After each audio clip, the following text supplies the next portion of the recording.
Dr. Rosemond?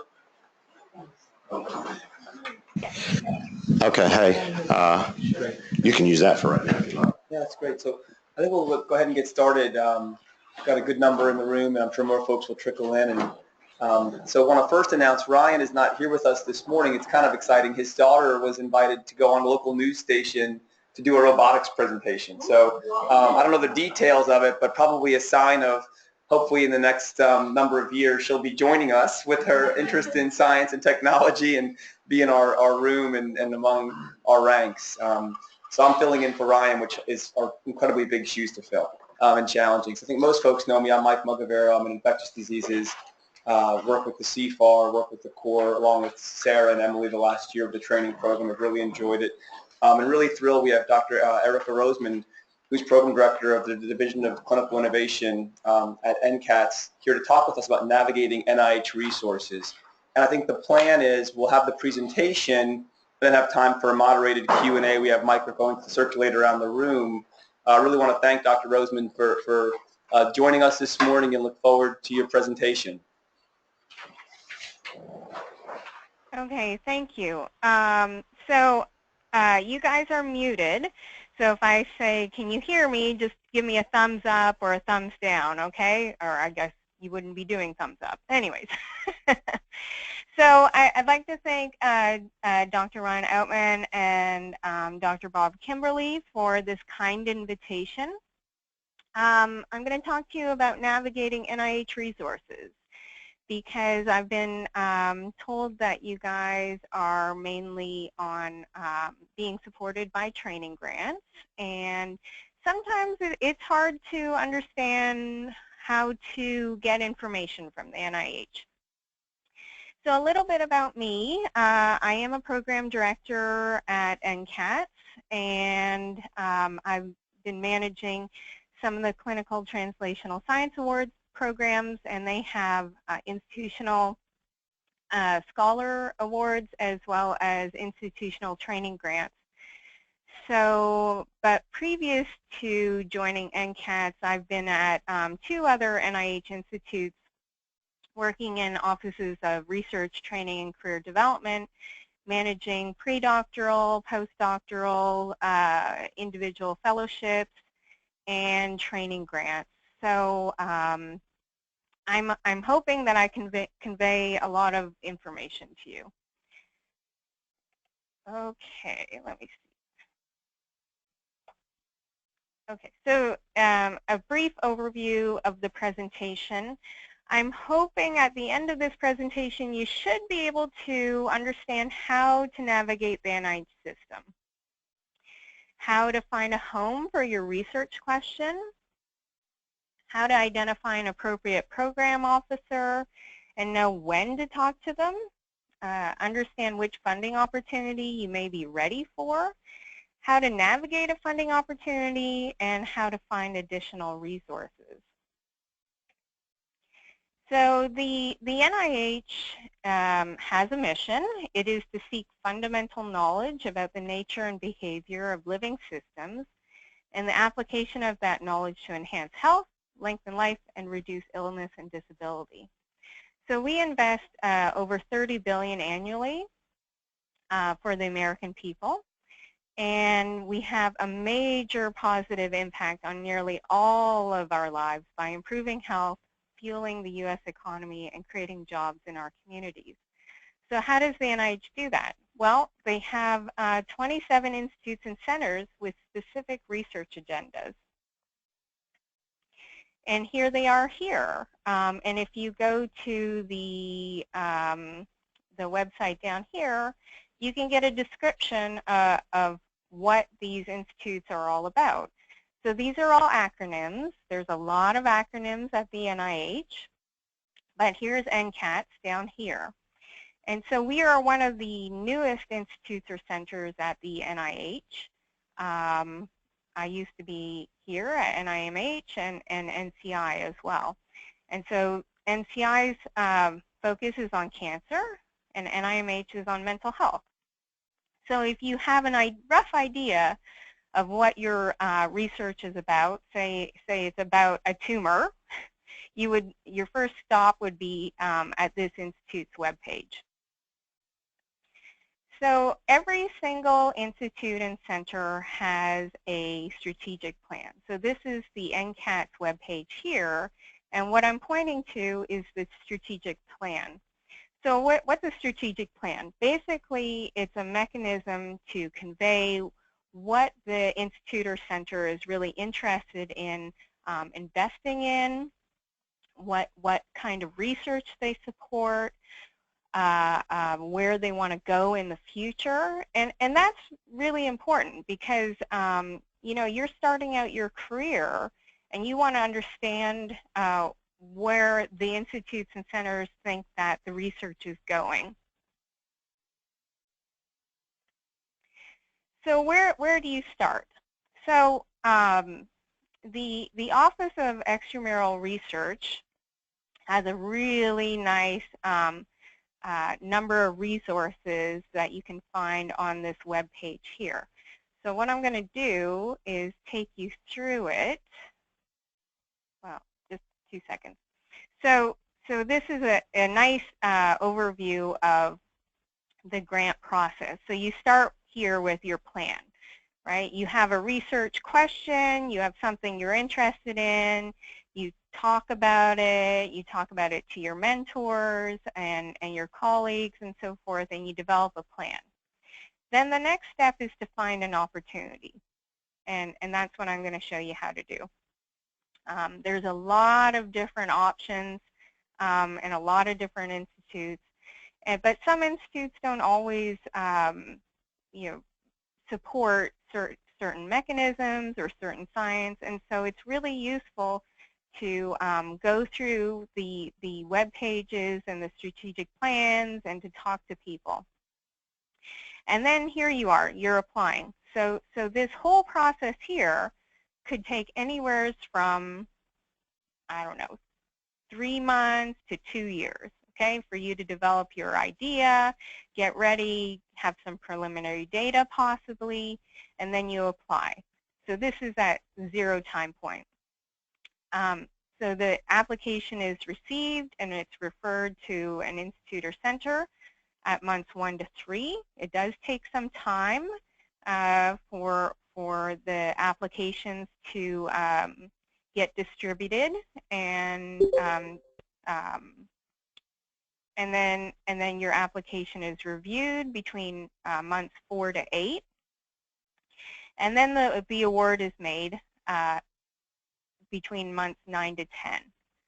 So this is a very long process from the time that you put in your application to the time you get an award. 10 months could have passed. So when you're thinking about timing, you have to think about that. And then depending on how long you have the award, there's a lot of interaction with the program officers, with managing the award, and then obviously you want to share your results.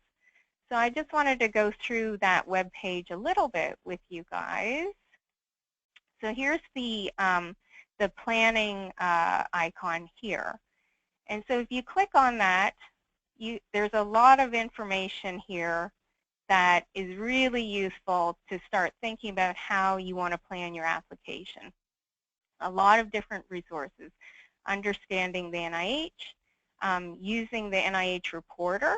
And if you don't know what NIH Reporter is, you should go here and click on it, because it's basically the database where all NIH grants are deposited. So you can see what's being funded, and you can even go in and search for a keyword. Say you're working on a certain protein, see who else is working on that protein. It's a good way to find a collaborator too, possibly, or resources. There's information about how to contact the NIH, ensuring your idea is original. That can be challenging sometimes. Finding an opportunity, determining the application submission date, planning within your institution, talking to your business official and your mentors, and so forth. So there's a lot of really great resources here. And then there's another really good resource here about applying, you know, how to write your application, formatting it, developing budgets, the page limits and so forth, reference letters for pre- and postdoctoral fellows. You do need reference letters, how to format your bio sketches. So there's a lot of, you know, legwork that goes into even putting together your application. Okay, so let's go on to the next page. So this is another landing page where you can go to get information. And I wanted to first go through some of the research career pathways and then take you through a demo of a postdoctoral, if you're at the career stage of a postdoctoral fellow, how you would go and find information here. So this is the Research Training and Career Development webpage for the NIH. And it's really a one-stop shop of, you know, what you would be eligible for based on your career stage, seen here in the red arrow. And then there's a nice little cheat sheet about research career pathways. And over here on the right side is the kiosk for career development, research training, fellowships, and other training-related opportunities. So if you have a PhD, this is a nice overview of how the NIH can help you become a research scientist. So you enter college and you're looking for support. You can get it through a summer internship. Sometimes there's institutional courses and internships through other mechanisms. Of course, there's diversity-related programs and post-bac programs as well to help you get through college and if you want to get some exposure to research. And then you enter graduate school, and if you're still exploring research, there's summer research opportunities, the other programs that help you consider the different types of careers for research and PhD, as well as helping you transition from the master's degree to the PhD. So that's activities that can help you bridge from college to graduate school. And then once you get into graduate school and you're completing your PhD, you can get support through the training programs, which many of you are on. Then there's individual support through the fellowships. And then in our intramural NIH program, we have similar support through the graduate partnership program, where if you want to come and do research at the NIH and complete your PhD here with a mentor, you can do that through a collaboration with your institute. And then just below here, what they're showing is, you know, you can do a lot of different things with your PhD now. You can go into regulatory science, science policy, communications, science administration and management, and that's obviously what I do. I got my PhD quite some time ago now, and I did the postdoctoral fellowship, and I just felt that you know, I wanted to apply my skills a little bit more broadly, and so I moved into science administration. And then after graduate school, sometimes you need a postdoc to really build up your independent research program. So there's training programs, again, individual fellowships, career development programs, and so forth. And then you're an independent career scientist here conducting research, and you can use different mechanisms and support from the NIH to collaborate with a team of researchers or have independent research projects. There's also mechanisms for starting your own company. So these, the SBIR, small business research grants and technology research grants, they support technology and small businesses. And then there's research and teaching for early and new investigators.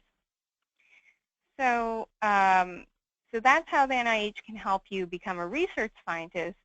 And then if you have your MD or MD PhD, it's similar, but you go to medical school instead of graduate school, or you could go to graduate school if you pursue the MD PhD. And there's very similar mechanisms in place to help you do that. But there are unique mechanisms that will support the dual degree as well as the if you want to do research as an MD. So there's a lot of different mechanisms and different institutes that support different mechanisms. And so hopefully you know, this will give you a little bit of a starting point to know where to go. Okay, so I thought I would take you through the web page. Here. Okay, so we're on the Research Training and Career Development website of the NIH, seen here. And say you are a postdoctoral researcher. So you want to click on this third chevron here because you identify as a postdoctoral person. And so you click on it, and you go up here to see the details, and that will take you to a page where it shows you all the different types of NIH programs for postdoctoral researchers and clinical residents. So it's broken up into, I think, 3 different sections. So you can apply for individual awards, and they're listed below, right there. There's a whole bunch of alphabet soup there, all different types of mechanisms. You're also eligible to apply for loan repayment programs if you have loans that from going through graduate school, medical school. And then also you can become an appointee on institutional awards, which many of you are on, seen here. So let's go through the most basic mechanism for an individual award, the Ruth L. Kirchstein Postdoctoral National Research Service Award. So that mechanism is called an F32. F is for fellowship. 32 is for, I have no idea, but they're all numbered. So you click on the View Current Funding Opportunities right here. And then this is the hyperlink to the funding opportunity. So as you notice, there's a bunch of them, right? So one institute has a specific postdoctoral fellowship for audiologists. Okay, and that's from the Deafness Institute. And then there's also the Brain Initiative, which is I forget what the acronym is, but there's a postdoctoral fellowship for fellows that want to focus on building new technologies for understanding the brain. And then also the Neurological Institute has their own fellowship as well. So there are different institutes that really focus on postdoctoral fellowships, and this is the Brain Initiative Postdoctoral Fellowship is for the institutes that support neuroscience research. So let's click on the parent F32.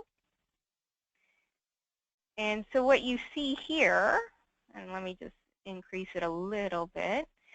So this is you go to the top of the opportunity, and you can see a whole bunch of different institutes support this mechanism.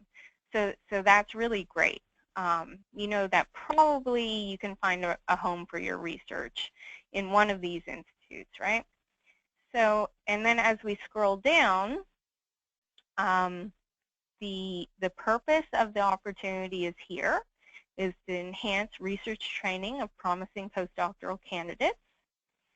And then the key dates are next. So the due dates, the standard dates apply. So what does that mean? So if you click on here, standard dates, and you scroll down to the F32, which is way down, F series right here, you can see the due dates are April 8th, August 8th, and December 8th. So what you want to do probably is start talking to a program officer, sending them an email, I would say at least 2 months ahead of time, to make sure that you found the right home for your research. So let's go back. Okay, so there's the standard dates there. And then we scroll down some more, and here's the table of contents. So this is the funding opportunity description. You need to look at application submission information, as well as really pay attention to the review information, because you're going to make sure that everything that the reviewers are going to be looking at is in your application. So this is the funding opportunity description, you know, what they're looking for and so forth. And the budget, as a postdoctoral fellow, you can receive stipends, tuition and fees, and an institutional allowance. And if you want to know how much money that is, then you click on here, other award budget information. This hyperlink under the stipends will give you a link to what the current stipend rate is. And then as we move down, the eligibility for the organizations, and then going down some more. I wanted to go down to, okay, so in section 4, the application and submission information, these are the components of the application that you need to include. So what I would do is download this SF424 application guide. This is really important that you read this. There's a lot of hidden information in this guide that will really help you craft a good application with everything that's needed for the reviewers to score it very well. And then, so you need a description of you, the research training plan. Your sponsors, collaborators, and consultants have a section. That's typically the mentoring plan that you and your sponsor come up with. A description of the institutional environment. And then there's a bunch of other research training sections, budget, and so forth. You need letters of reference for the application. And oftentimes, I've had a couple of instances where people don't get their reference letters in on time, and it's no fault of your own. Obviously, this is up to your reference letter writer. But there's really nothing that the NIH can do if you don't have your 3 letters of reference. That your application would be rejected if you don't have all the reference letters. So it's a good idea to give your references a lot of time to put their letter in, and really talk to them and make sure that you're getting an excellent reference letter, because the reviewers definitely look at that. And then if we go down to the review information, this is really important. So if you skim through most of this, the emphasis within a training mechanism is on the training. it's really about the plan that the sponsor and you have put together to get you the knowledge and skills necessary to complete your project and be successful in the next stage of your career. And this is really, really key because it's a plan. So there has to be a lot of detail in there, specific to you. That's another key. It really has to be specific to you. Because if it's a generic plan and they can exchange your name for someone else, then it's not specific to you.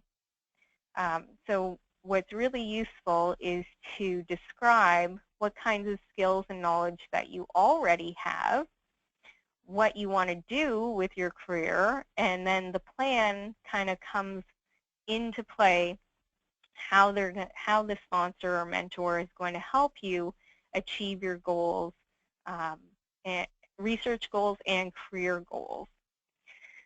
So there's the fellowship applicant, sponsor, collaborators, and consultants, describing them. A lot of the time, some of the consultants or collaborators, if they have letters of support, they should be very detailed. It's a great opportunity for them to really convey what kinds of skills or knowledge they're going to convey to you, what their role is in the project, and then describing the research training plan, which is your research plan, your training potential.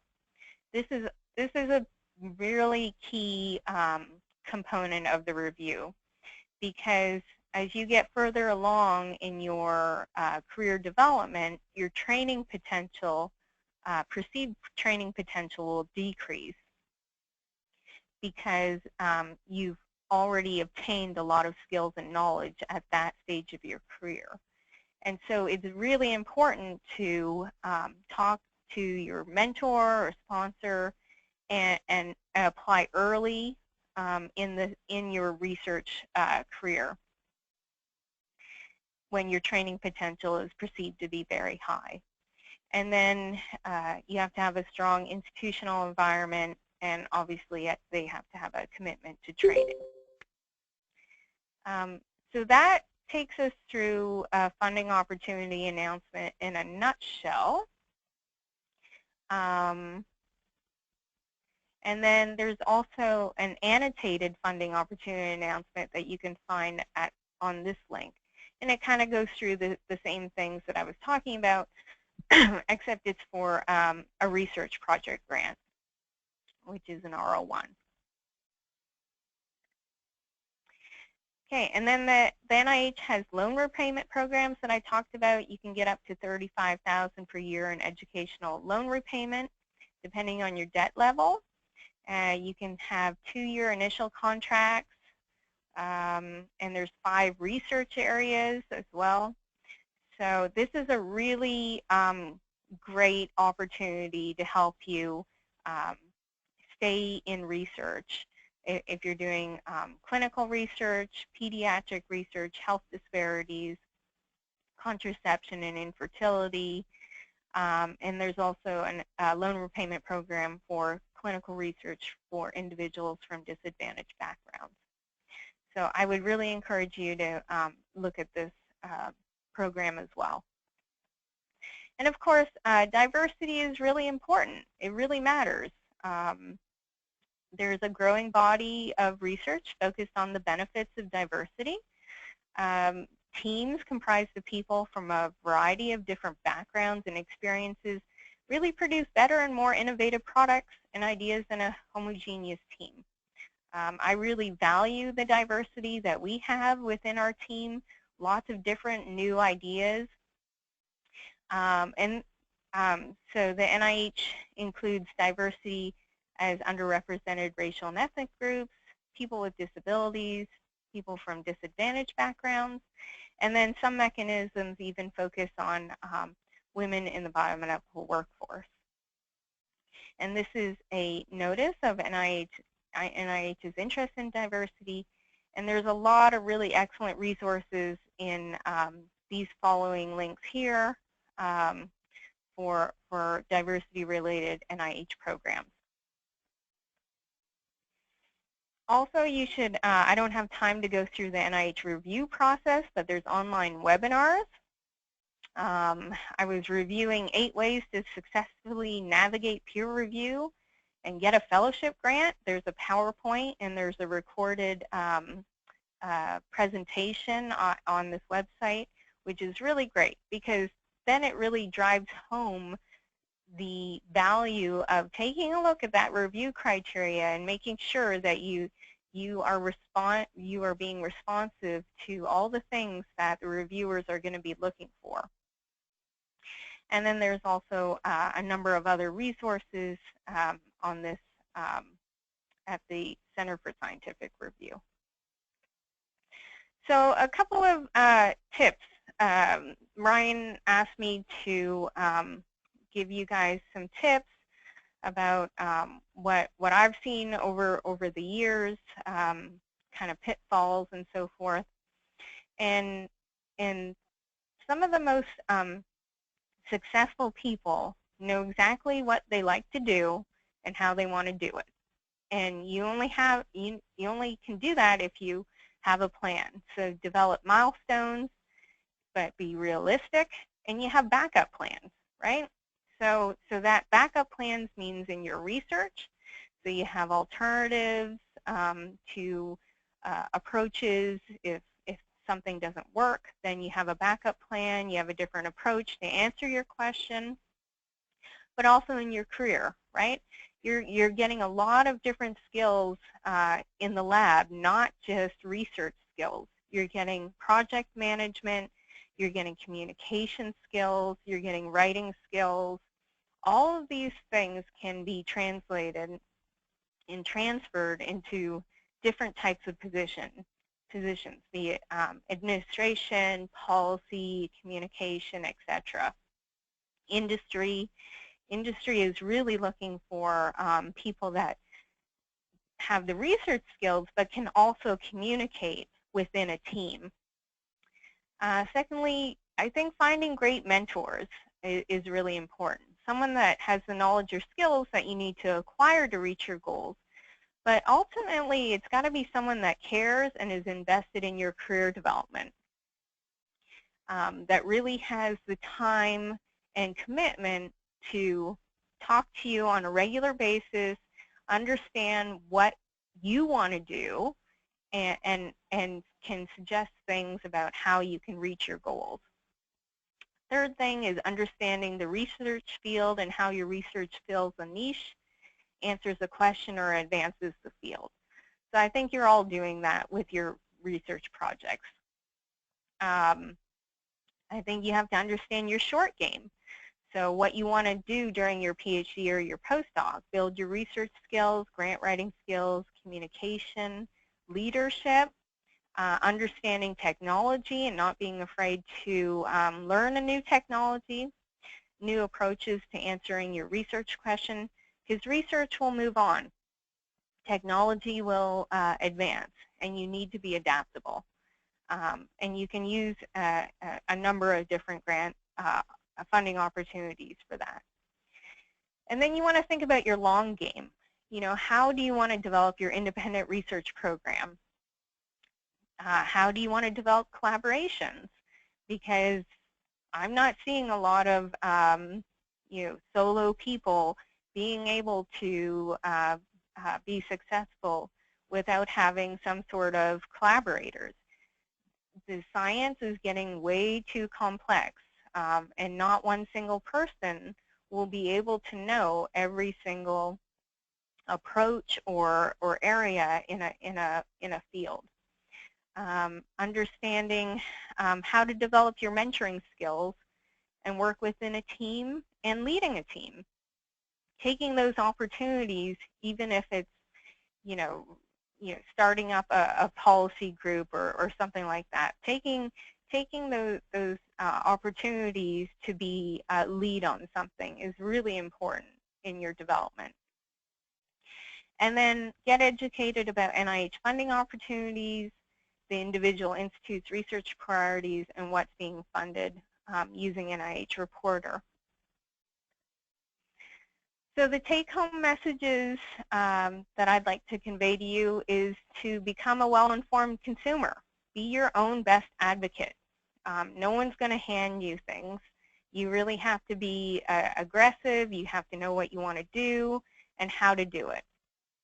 So you have to find out about the NIH Institute's missions and programs, learn about Institute and center-specific use of funding mechanisms, develop a short-term plan and a long-term plan for your research and career, talk with potential mentors, collaborators, and peers about your ideas.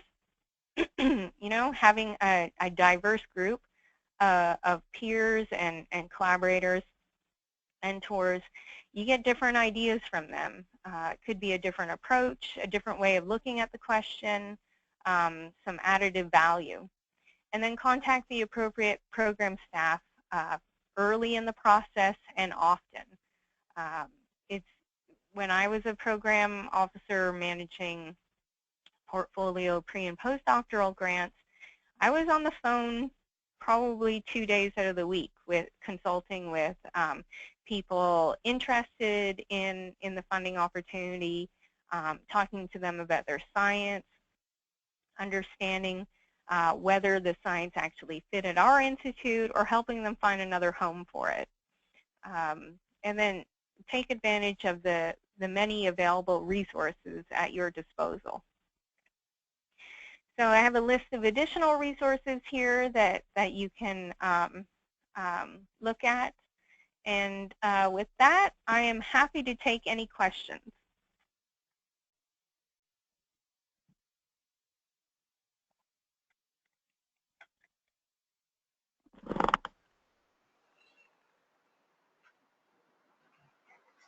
Great, thank you, Erica. Can you hear us okay? Yes, I can. Great. Question. I just had. Can you introduce yourself and just what level you're at, just to help? Sure. My name's Megan Yannick. I'm a pediatric nephrology fellow. MD will be finishing this year and starting faculty later this summer. I have a question concerning the loan repayment programs. Is there any restriction for applying for both a loan repayment program and an individual research award, such as a K award? Any restriction applying for both or holding both at the same time? No, absolutely not. Oftentimes I did see the exact same research project described in the LRP application and the individual K award, and that's normal. Push the little button at the bottom, just to make sure it's not red. If I could add to that, something that we've done with our group, our HIV folks, is a lot of times encouraged early on for fellows to apply for the LRP very early. I mean, because the deadline is in December, and just by going through that process and putting in the application, even if unsuccessful, helps give a great structure in thinking about what the K award might look like. So I think, I think a lot of folks, the idea of if you're ready, but really looking at early on in a fellowship to put in for that LRP for that December deadline can really be a great, we're also deadline driven to really help give some structure and thinking about what a K might ultimately look like or an F might ultimately look like. Right. The LRP website is really great. I haven't been on it for quite some time, but there, somewhere buried in here, is tips for applicants. And there used to be, and I'm sure it still exists, a cheat sheet of some sort that describes what makes a successful LRP application. So it's somewhere here, but definitely, and talk to the program officer as well about your project, because the review criteria are quite different for the loan repayment program versus individual career development award or fellowship or so forth. And this is a contract mechanism. So it's just a very different type of mechanism. Okay, so my name is Noha Sharfaldeen. I'm a postdoctoral scholar, Department of Medicine. And my question to you regards when you mentioned finding a home for your research. So in like the K Awards, for example, is it possible to apply to multiple institutions or frame it in a way where it can go to different ones, or we have to pick one institute to apply to, like NCI only or so on? Yeah. No, you can't submit multiple Ks at the same time. And you can't submit overlapping research projects to different mechanisms either. There's it's, you know, we don't want to fund the same research twice. So, and I understand, you know, wanting to hedge your bets per se, but that's why you should do some legwork at the beginning and find the best home for your research and really understand how your research fits within the institute's priorities and within the research portfolio. And Eric, if I could ask, you know, in terms of putting in that cover letter to NIH with the K, I think there's an opportunity to kind of recommend, I believe that this science fits well within this institute. I've spoken with this program officer, but there also might be fit in a second institute. And also in the recommending study section, sometimes if there's not necessarily a case-specific study section. So I know for me, it's been a lot of years when I put in my K, was able to say, have had conversations, it fits best in NIMH, but there might be some interest in NIAID as well, and that the BSCH study section might be the preferred study section to review this specific award.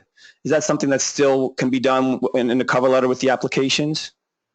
Yeah, you can definitely put that in the cover letter, and you can also request a dual assignment.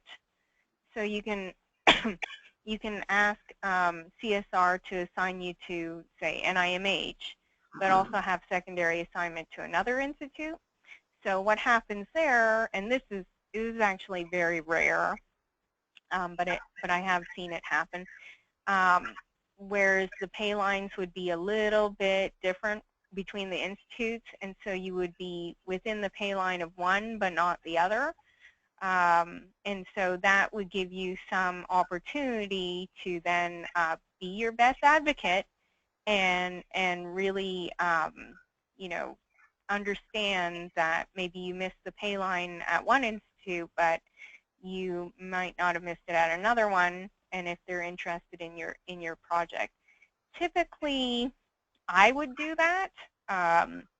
So there, sometimes I was in the basic neuroscience division at NIMH, and so there was a lot of overlap with some of the science for NINDS, and so oftentimes, you know, if I had a fellowship that probably just missed the cut, I would call up my colleague over at NINDS and see if they were interested in the application.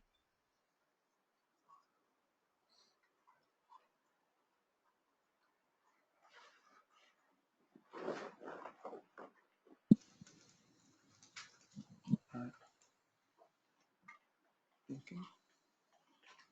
No questions? All right, Whitney. Hi, I'm Whitney. I'm a postdoctoral scholar as well, and my question is about, you mentioned reaching out to program officers, and I was wondering, like, at the time of that initial contact, if you could share any thoughts about what might be most useful to bring to that conversation. So is it specific aims for that grant idea, or, you know, if you had other tips or suggestions for that? Yeah, definitely. I mean, we're all super busy, and so if you know, when you send the initial email, you know, send your specific aims, the names of your mentors or sponsors in your biosketch too, your NIH biosketch. And that really helps us get prepared for a conversation with you.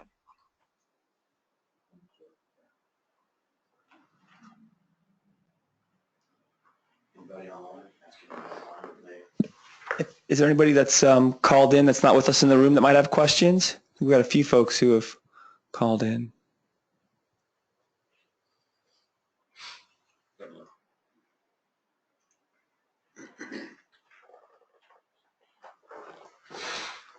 Okay. Great. I think we'll one final call. I think everyone's good and has your email. Erica, thanks so much. This has been incredibly informative, really, really helpful. So thank you for taking the time and sharing with us. It's always so great, and to have the perspective both from program and now, as program director with NCATS, just really invaluable. So thank you for taking the time to join us and share with us. My pleasure. Good luck, everyone. Okay, take care. Thank you.